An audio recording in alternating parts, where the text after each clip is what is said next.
Hello प्यारे बच्चों, स्वागत है आपका अपने YouTube channel smart excellent classes में। फिजिक्स के इस लेक्चर में पिछले लेक्चर में हम पढ़ा था एनर्जी लॉस, और उसी सीरीज में आगे चलते हुए आज का हमारा लेक्चर होगा आवेशित संधारित्र की वैद्युत स्थितिज ऊर्जा यानी पोटेंशियल एनर्जी के बारे में बात करेंगे। किसी चार्ज कंडक्टर की पोटेंशियल एनर्जी कितनी होती है। ठीक है, अब सबसे पहले जानते हैं कि पोटेंशियल एनर्जी है क्या। किसकी? चार्ज कंडक्टर की। तो चालक होते हैं, उनकी पोटेंशियल एनर्जी आती कैसे है। ठीक है, देखो हम ये जैसे मार्कर है मेरे पास, ठीक है, इसे सपोज करते हैं ये जो मार्कर मैंने लिया है ये मार्कर एक कंडक्टर है। कंडक्टर मीन्स चालक। चालक क्या होता है? जिनमें करंट फ्लो होती है, जिनमें करंट फ्लो होती है। आए समझ में? तो पोटेंशियल एनर्जी कैसे आएगी इसमें, अब ध्यान से समझना। देखो ये कंडक्टर होगा, अगर मैं इस कंडक्टर को चार्ज करूंगा, क्या करूंगा? चार्ज अगर मुझे कंडक्टर करना है तो किसी सोर्स से तो करना होगा। जैसे अगर मोबाइल की बैटरी को चार्ज करेंगे तो क्या करना पड़ता है? बाहर यानी चार्जर लगाना पड़ता है हमें, यानी कि कोई सोर्स होता है जिससे चार्ज दिया जाता है। आया समझ? सेम अगर मेरे पास कोई कंडक्टर है यानी चालक है और उसको मैं चार्ज कर रहा हूं तो किसी दूसरे सोर्स से चार्ज करूंगा। ठीक है, यही चीज दूसरे सोर्स से जब इस कंडक्टर को चार्ज दिया जाता है, समझ रहे हैं ना, किसी दूसरे सोर्स से इस कंडक्टर को जब चार्ज दिया जाता है, वो जो स्रोत यानी वो जो सोर्स है चार्ज देने में, इसको चार्ज देने में अपनी जो काम कर रहा है, अपना जो वर्क किया जा रहा है बाह्य स्रोत द्वारा, वही वर्क इसमें किसके रूप में कन्वर्ट हो जाता है? एनर्जी के रूप में, जिसको हम पोटेंशियल एनर्जी कहते हैं। आया समझ नहीं आया? जैसे मेरे पास इंक की डब्बी है, ना, इंक की डब्बी, जैसे इंक की डब्बी होती है। अब मैं इसे जैसे ओपन करके इसमें क्या डालते हैं? इंक डालेंगे। ठीक है, तो ठीक सेम ऐसे ये काम करता है। जैसे अगर ये एक कंडक्टर है, मैंने इंक की डब्बी इधर से ली और मैं क्या कर रहा हूँ, इसमें इंक डालूंगा, तो क्या कर रहा हूँ, एक मेरे पास सोर्स है बाहर से, वो उसमें मैं डाल रहा हूँ, यानी चार्ज कर रहा हूँ इसको। इंक को समझो जैसे चार्ज हुआ। अब जैसे इसमें इंक डालते जाएंगे तो ये क्या होगा? ये बताइए, डलेगा नहीं डलेगा? जैसे ये वाली है, क्या करते हैं, इसे खोला ऐसे, ठीक है, और ये क्या करेगा, इस पे ऐसे डाले जा रहा है ना, इसका मतलब क्या हुआ? ये चार्ज हो गया। चार्ज होने पर ये जो बाह्य स्रोत था, ये है ना वो सोर्स, बाहर के जो सोर्स का हम यूज कर रहे हैं, ये वो सोर्स है। इस सोर्स से इसमें चार्ज किया गया, लेकिन चार्ज डालने पर कुछ तो वर्क किया जा रहा है ना, उसी वर्क को हम कहते हैं क्या? एनर्जी। उसी वर्क को क्या बोलते हैं हम? एनर्जी। और कैसी एनर्जी बोलते हैं? Potential energy. कैसी एनर्जी? Potential energy. काम की बात यह है कि पोटेंशियल एनर्जी कहते क्यों है, समझ रहे हैं ना भाई। एनर्जी तो कितनी टाइप की होती है? दूसरी होती है हमारी कौन सी? काइनेटिक एनर्जी यानी गतिज ऊर्जा। हिंदी में से बोलते हैं पोटेंशियल को स्थितिज ऊर्जा। स्थितिज ऊर्जा इसलिए कहते हैं क्योंकि जो मैं इसमें इंक डाला यानी चार्ज जो डाला है वो क्या हो जाएगा, इसके अंदर स्टोर हो जाएगा। जैसे बहुत बड़ा बांध है, बांध मतलब डैम, जैसे नदियों पे होता है। नदियां क्या करती हैं? उस पानी को रोक के रखती है। सोच के देखो, जब वो अचानक से टूटेगा तो कितनी एनर्जी जाएगी।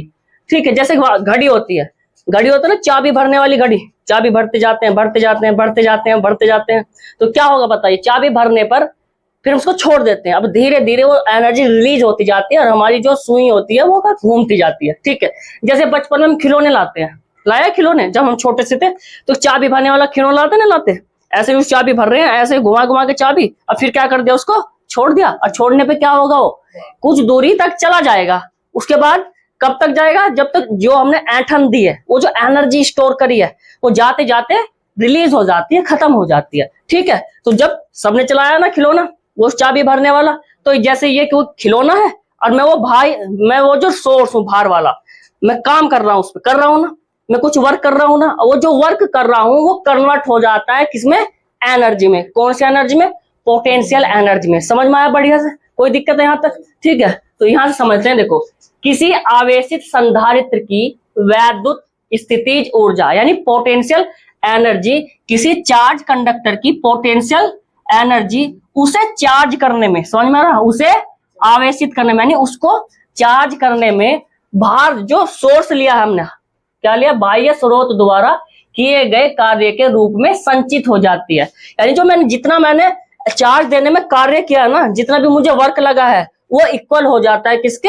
एनर्जी के। इतनी सी बात समझ में? ठीक है, अब माना कि संधारित्र की धारिता C है। अब कोई कैपेसिटर होता है तो कैपेसिटर हम पढ़ते हैं कितना भी कैपेसिटर हो, जैसे मेरे पास अगर 1 लीटर दूध वाला कोई बर्तन है तो उसमें 1 ही लीटर तो दूध आएगा, तो मेरे पास क्या है, कैपेसिटर यानी संधारित्र है, तो उसकी धारिता कितनी हो जाती है, C हो जाती है। तथा फिर उसको क्या दिया जाता है, चार्ज दे रहे हैं, चार्ज देंगे, चार्ज देने पर क्या होगा, उसका पोटेंशियल बढ़ेगा, समझ रहे हो ना, तो उसका पोटेंशियल कितना हो जाता है, V हो जाता है, ठीक। अतः तो इसलिए V equal to Q upon C, फॉर्मूले से निकल के आ जाता है, V equal to Q upon C हो जाएगा। आया समझ में? अब आगे देखो, संधारित्र को dQ, कितना dQ, थोड़ा सा आवेश दिया है, किसको, संधारित्र को। ये समझो कोई कैपेसिटर है, इसे पैरेलल कैपेसिटर लेते हैं।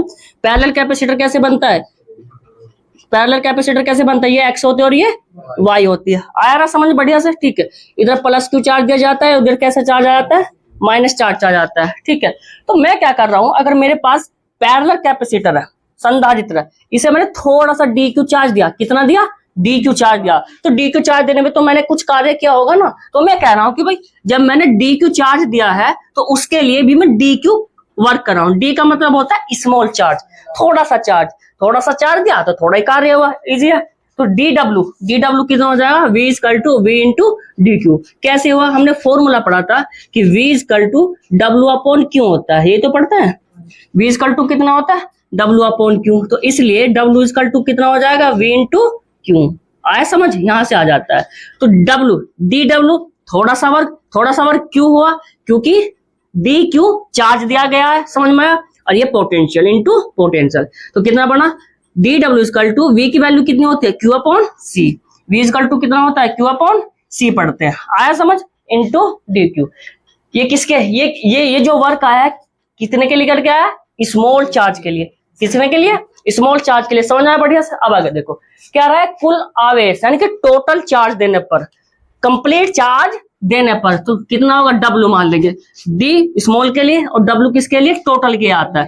और जब किसी का टोटल कार्य के लिए कार्य किया जाता है, टोटल किया जाता है, तो उसके लिए हम इंटीग्रेशन करते हैं। क्या करते हैं, इंटीग्रेशन करते हैं, समझ में, इंटीग्रेशन करते हैं, जीरो से लेते हैं। बस शुरुआत में तो जीरो ही रहा होगा ना, और शुरुआत में देते क्यों दे दिया, क्यों का मतलब क्यों दे रहा है, चार्ज दिया जा रहा है, कितना, यहाँ देखो, जीरो से क्यों, आया समझ में, कितना दिया जाए, जीरो से क्यों तक की लिमिट ले लेंगे। अब ये लिमिट कहाँ पे लगानी, इस फॉर्मूले पे लगाएंगे, Q upon C into dQ। आया समझ नहीं आया, ठीक है। चलो ये 1 अपॉन C है, इसको कांस्टेंट बाहर ले लिया मैंने, ठीक है। यहाँ मैंने इंटीग्रेशन का फॉर्मूला खोल दिया।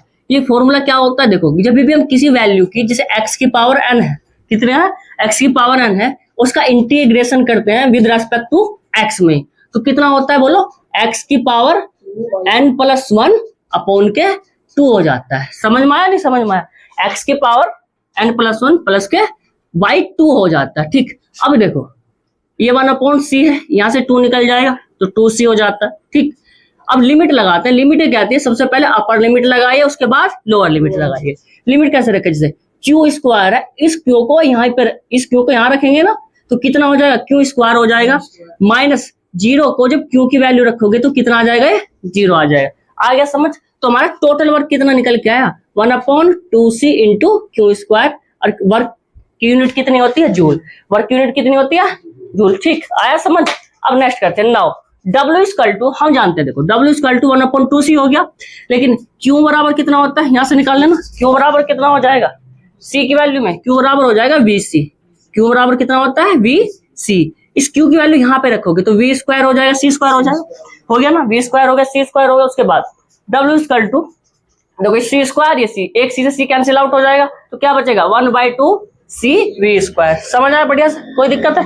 अब नेक्स्ट देखो W इक्वल टू 1/2, अब किसको चेंज करोगे, सबसे पहले Q चेंज हुआ, यहाँ पे Q की वैल्यू रखी, उसके बाद क्या रखोगे, देखो C इक्वल टू कितना रखोगे, Q upon V, C equal to C की वैल्यू स्टेप बाय स्टेप रखें, सबसे पहले Q के रखते हैं, उसके बाद C की वैल्यू रखेंगे। जो C होता है वो कितना होता है, यहाँ से C निकल के कितना आएगा, Q अपॉन V आ जाएगा, रखा Q अपॉन V, V से V कैंसिल आउट हो जाएगा, तो लास्ट में जो W निकल के आता है, किस के रिलेशन में, चार्ज और पोटेंशियल के बीच में जो W निकला वो कितना आया, W equal to 1/2 Q into VC। और यूनिट क्या होती है इसकी बोलो, जूल। किसकी यूनिट होती है, वर्क की, जूल होती है। इसी को बोलते हैं एनर्जी, इसी को क्या बोलते हैं, एनर्जी। और एनर्जी, पोटेंशियल एनर्जी को किससे डिनोट करते हैं हम, यू से। यही तो सीखा मैंने भाई, जो सोर्स ने काम किया वो चेंज हो रहा है किसमें, या किसके बराबर होता है, पोटेंशियल एनर्जी के। पोटेंशियल एनर्जी को किससे डिनोट करते हैं हम, यू से डिनोट करते हैं। इसी को लिख दे,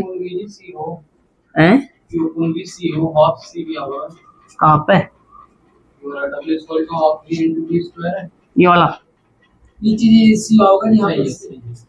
1/2 सही है ना, 1/2 Q इंटू V। कोई डाउट तो नहीं, देख लो भी बढ़िया से। ये एनर्जी होती है, पोटेंशियल एनर्जी। तो यहाँ क्या पढ़ते हैं हम, V equal to C equal to Q upon V पढ़ते हैं, यही तो पढ़ते हैं। अच्छा, और यहाँ से Q इजकल टू कितना हो जाएगा, CV हो जाएगा। सही है, बस और क्या दिक्कत है, सारे फॉर्मूले सेम तो रखे। आया समझ बड़े। तो ये होती है पोटेंशियल एनर्जी, इसी को स्थितिज ऊर्जा कहते हैं। ये एग्जाम में 1-2 नंबर की पूछ ली जाती है। ठीक ठीक, आया समझ नहीं। तो अगर एग्जाम में आए थे तो कैसे करना है, हेडिंग डालना है। ठीक, हेडिंग डाल के ये थ्योरी लिखनी है, धीरे धीरे यहाँ तक लिखना है। उसके बाद टोटल वर्क बताना है, टोटल वर्क के बाद एनर्जी को कन्वर्ट कर देना है फॉर्मूले में। आया समझ, वीडियो हाँ ठीक है। तो ये था हमारा आज का टॉपिक। वीडियो को लाइक करें, सब्सक्राइब करें, और किसी कोई डाउट हो तो कमेंट करें। धन्यवाद। चलो, स्वागत है बच्चों आपका अपने YouTube channel smart excellence coaching में, जिस पर आपको फिजिक्स की सीरीज में 12th क्लास के हमारा टॉपिक चल रहा है कैपेसिटर। इस कैपेसिटर में हमने इससे पहले जाना था ऊर्जा, वैद्युत स्थितिज ऊर्जा यानी पोटेंशियल एनर्जी। आज हम जानेंगे पोटेंशियल एनर्जी का ऊर्जा घनत्व, जिसे बोलते हैं एनर्जी डेंसिटी। तो एनर्जी डेंसिटी पढ़ने से पहले हमें पता होना चाहिए, इससे पहले वीडियो में मैंने डाला हुआ है एक व्यंजक संधारित्र, वो पैरेलल कैपेसिटर के लिए डेरिवेशन डाला हुआ है। ठीक है, उसे देखना होगा, क्योंकि उस वीडियो को देखने के बाद ये टॉपिक अच्छे से समझ में आ जाएगा। ठीक है, तो शुरू करते हैं।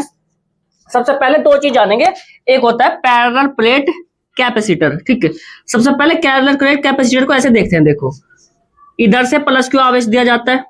ठीक, ये X प्लेट होती है, ये Y प्लेट होती है। पैरेलल प्लेट कैपेसिटर बनता कैसे है, जब हम किसी 2 प्लेट लेते हैं, एक कंडक्टर ये, एक कंडक्टर ये, इसको +Q चार्ज दिया जाता है। +Q चार्ज देने पर ये जो Y प्लेट है इसको कनेक्ट कर देते हैं, किससे हम, अर्थ से। आगे समझ में, किससे कनेक्ट कर देंगे, अर्थ से कनेक्ट कर देंगे। ठीक है, तो अर्थ से जब कनेक्ट किया जाता है तो ये प्लस है, प्लस से माइनस की तरफ क्या जाती है, लाइन जाती है, इलेक्ट्रिक लाइन प्लस से माइनस की ओर जाती है। लेकिन जो अंदर यहाँ पे पैरेलल प्लेट के अंदर का जो इलेक्ट्रिक फील्ड होता है वो क्या होता है, एक समान होता है। लगभग क्या होता है, एक समान होता है। आया समझ में। तो इसी में हम बीच में निकाल लेंगे, यहाँ पे डेंसिटी निकाल लिया आज हमको। क्या निकाल लिया, डेंसिटी। आया समझ नहीं।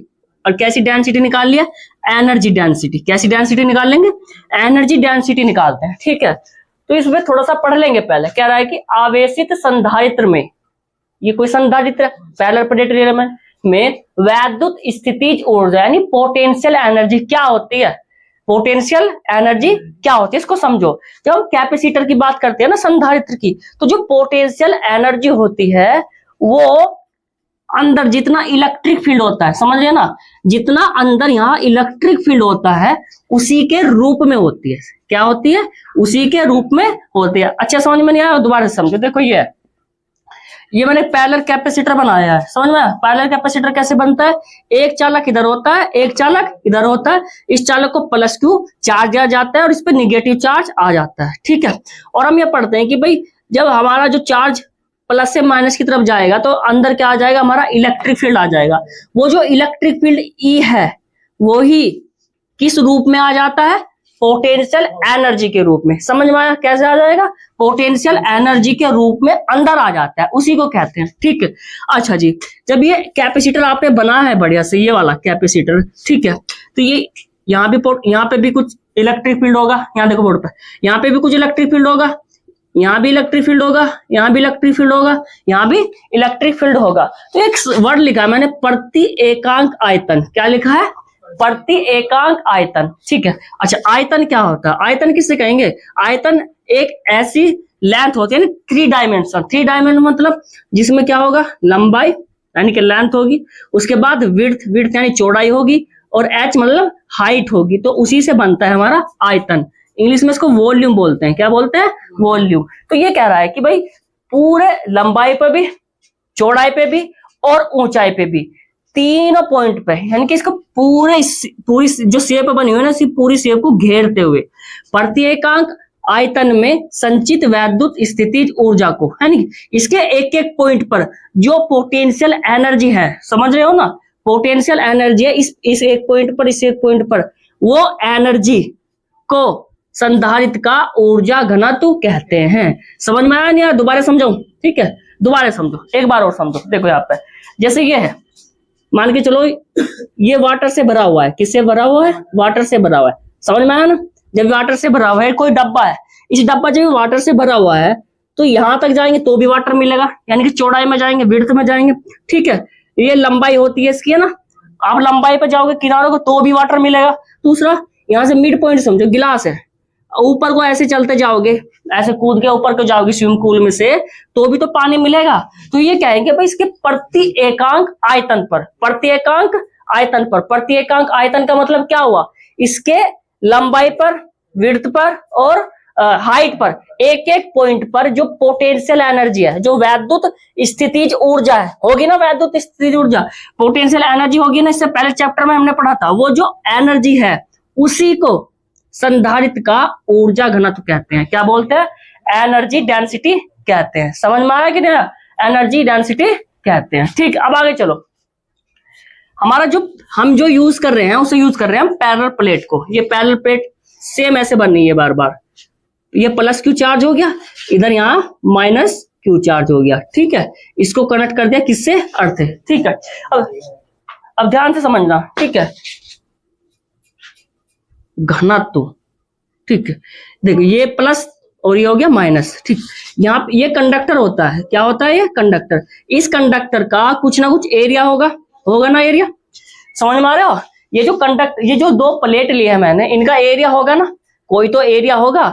एरिया, उस एरिया को हम ए स्क्वायर बोलेंगे। क्या बोलेंगे? ए स्क्वायर बोलेंगे। कहेंगे माना प्लेट का जो क्षेत्रफल है, जो एरिया है, वो कितना है?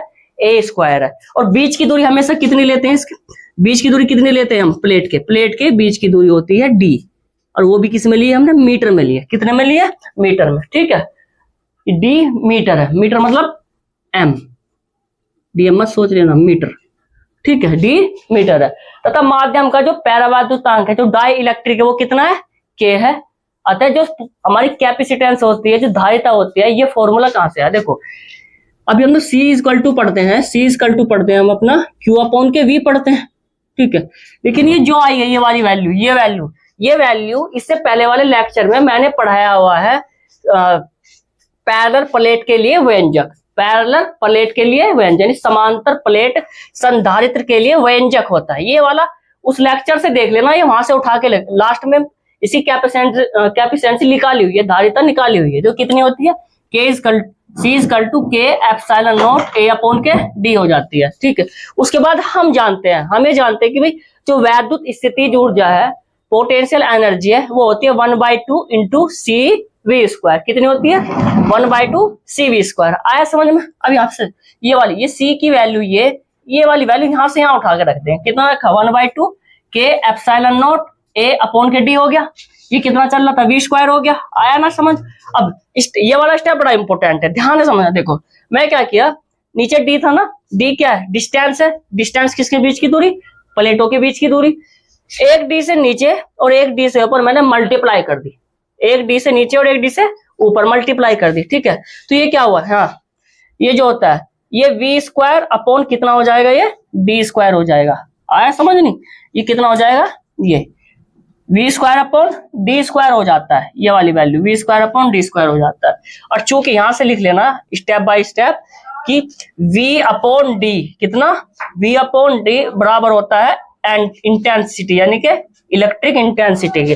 V अपॉन D को हम E लिखते हैं। ठीक, तो ये V स्क्वायर D स्क्वायर यहां से हो जाएगा ये E स्क्वायर। ठीक है, और लास्ट में V इंटू D आ रहा है। आगे बढ़ो, पढ़ेंगे प्रति एकांक आयतन पर वैद्युत स्थितिज ऊर्जा। उसको स्मॉल u से लिखेंगे और U अपॉन के AD हो जाएगा। जो AD है, देखो AD एरिया है, AD क्या है, एरिया, और D क्या हो गया, डिस्टेंस। समझ में आ रहा ना। जो एरिया होता है, एरिया स्क्वायर में लिखेंगे, ये कितना हो गया, डिस्टेंस मीटर में हो गया। तो देखो 3 लेंथ हो गई ना, एरिया मतलब लंबाई और विड्थ हो जाती है, और डिस्टेंस कितनी है, दोनों के बीच की दूरी। तो आयतन निकल के आया ना, प्रति एकांक आयतन बोला ना, यहाँ पे कह रहा है कि प्रति एकांक आयतन पर AD। समझ में आ गया, AD लिखा हुआ है। U की वैल्यू कितनी है, ये वाली, ये टोटल वैल्यू है ना, यहाँ उठा के रखेंगे। रखने पर क्या होगा, AD से AD कैंसिल आउट हो जाएगा, हो गया ना AD। तो U इक्वल टू कितना बताओ, 1/2 K epsilon naught E square.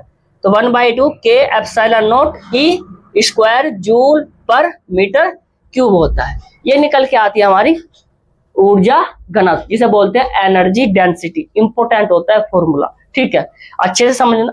और ये वाला वीडियो मैंने पिछली वीडियो में कराया हुआ है, ये जरूर देखना है तो ही समझ में आएगा। पूरा डेरिवेशन है, एग्जाम में भी 3 या 4 नंबर का पूछा जाता है, ठीक है। तो वीडियो अच्छी लगे तो सब्सक्राइब करना, लाइक करना, और हमारे कोई कमेंट करना, किसी टॉपिक अच्छे से आपको समझना हो, कहीं कोई डाउट हो उसको समझना हो तो कमेंट जरूर करना। एग्जाम में ऐसे लिख के आओगे तो बढ़िया से नंबर मिलेंगे। इधर से स्टार्ट करना स्टेप बाय स्टेप, और यहाँ तक डेंसिटी तक आप निकाल लेना। धन्यवाद।